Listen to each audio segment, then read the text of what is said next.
Hai, ketemu lagi dengan saya Sasmirawati, calon guru penggerak angkatan 10. Pada video kali ini, saya akan membuat kesimpulan dan refleksi terhadap pemikiran-pemikiran Ki Hajar Dewantara pada modul 1.1. Yuk kita simak gimana sih kesimpulan dan refleksinya. Tematika dari refleksi yang akan saya lakukan yaitu yang pertama menyimpulkan materi, yang kedua pemahaman saya sebelum mempelajari materi, yang ketiga pemahaman setelah mempelajari materi, dan yang terakhir adalah rencana tindak lanjut saya. Nah, yang pertama kali akan kita lakukan adalah membuat kesimpulan dari modul 1.1 yang sesuai dengan pemikiran Ki Hajar Dewantara. Pertama adalah pendidikan dan pengajaran, tujuan pendidikan, pendidikan yang menuntun, kodrat alam, kodrat zaman dan asas trikon, pendidikan yang berhamba pada anak, dan budi pekerti. Yang pertama adalah pendidikan dan pengajaran. Menurut Ki Hajar Dewantara, pengajaran adalah bagian dari pendidikan. Pengajaran merupakan proses pendidikan dalam memberi ilmu atau berfaedah untuk kecakapan hidup anak secara lahir maupun batin. Maksud pendidikan itu adalah menuntun segala kodrat yang ada pada anak-anak agar mereka dapat mencapai keselamatan dan kebahagiaan. Yang kedua adalah tujuan pendidikan. Tujuan pendidikan menurut Ki Hajar Dewantara adalah menuntun segala kekuatan kodrat yang ada pada anak-anak agar mereka dapat mencapai keselamatan dan kebahagiaan yang setinggi-tingginya, baik sebagai manusia maupun anggota masyarakat. Setelah mengetahui tujuan pendidikan menurut Ki Hajar Dewantara, akhirnya kita bisa memahami bahwa pendidikan itu hanyalah menuntun, bukan menuntut, di mana guru diibaratkan sebagai petani dan murid kita sebagai benih yang akan kita semai. Dan apa yang kita tanam itu tidak akan pernah bisa menjadi yang lain. Misalnya, ketika kita menanam jagung, tidak akan mungkin tumbuh menjadi padi. Dan ketika kita menanam padi, tidak akan mungkin tumbuh menjadi jagung. Jadi, tugas petani itu hanyalah menyiapkan lahan yang subur, memberikan pengairan yang baik, perawatan yang baik, menghilangkan hamanya, memberikan pupuk, dan lain-lain.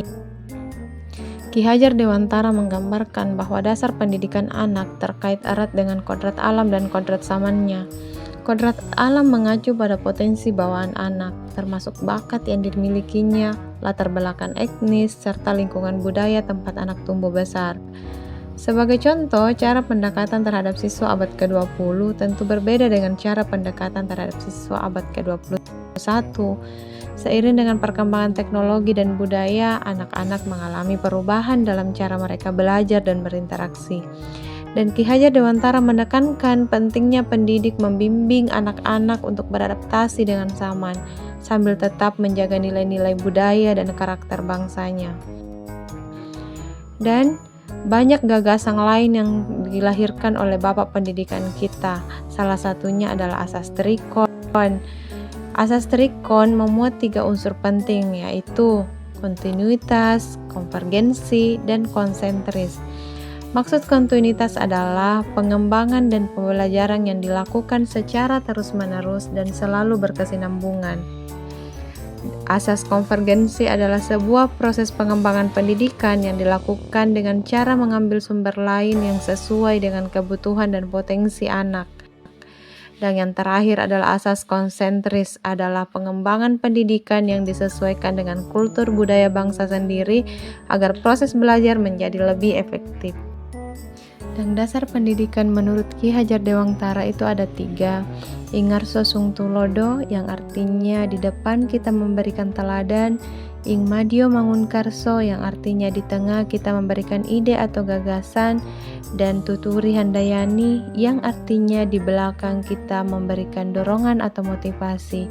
Dan ketika seorang guru bisa menerapkan ketiga pemikiran ini, maka bisa menghasilkan anak-anak yang selamat dan bahagia sebagai manusia ataupun anggota masyarakat. Selanjutnya adalah pendidikan yang berhamba pada anak. Anak itu bukanlah tabula rasa. Anak bukan kertas kosong yang bisa digambar sesuai keinginan orang dewasa.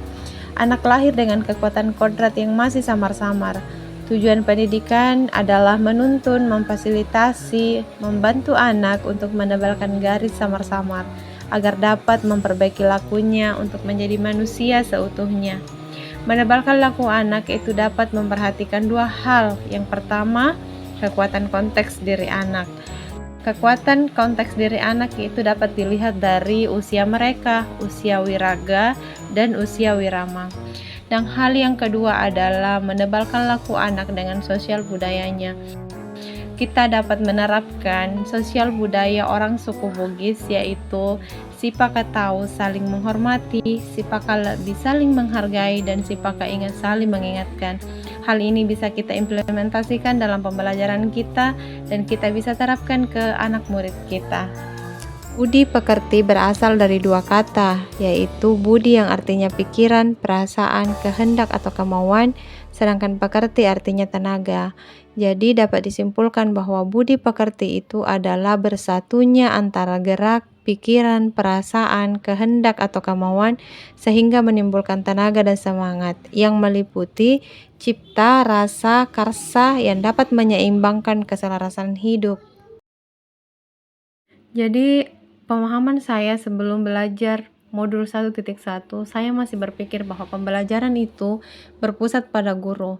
Kemudian saya masih mengejar ketuntasan materi, kemudian anak-anak saya tuntut untuk menyamakan standar penilaian sesuai dengan KKM, dan kurang memperhatikan kemampuan diagnostik dan sosial budaya anak. Dan yang paling parahnya, saya masih fokus pada hasil bukan pada proses. Setelah mempelajari modul 1.1, akhirnya saya bisa memahami bahwa pembelajaran itu harus berpihak pada murid, bukan lagi mengajarkan tetapi menuntun anak dalam pembelajaran, dan bukan mengajar materi tetapi lebih fokus pada kebutuhan siswa kita. Dan yang paling penting adalah proses itu jauh lebih penting daripada hasil yang kita peroleh.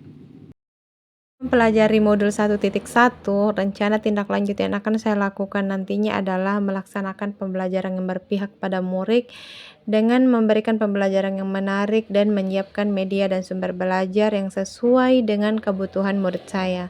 Kemudian menerapkan sistem AMON dalam pembelajaran sesuai dengan pemikiran Ki Hajar Dewantara, dan yang paling penting adalah memperhatikan latar belakang sosiokultural dan kemampuan awal murid saya. Tadi kesimpulan dan refleksi dari modul 1.1 tentang pemikiran-pemikiran dari Ki Hajar Dewantara. Terima kasih, semoga bermanfaat dan sampai jumpa pada video berikutnya. Bye-bye.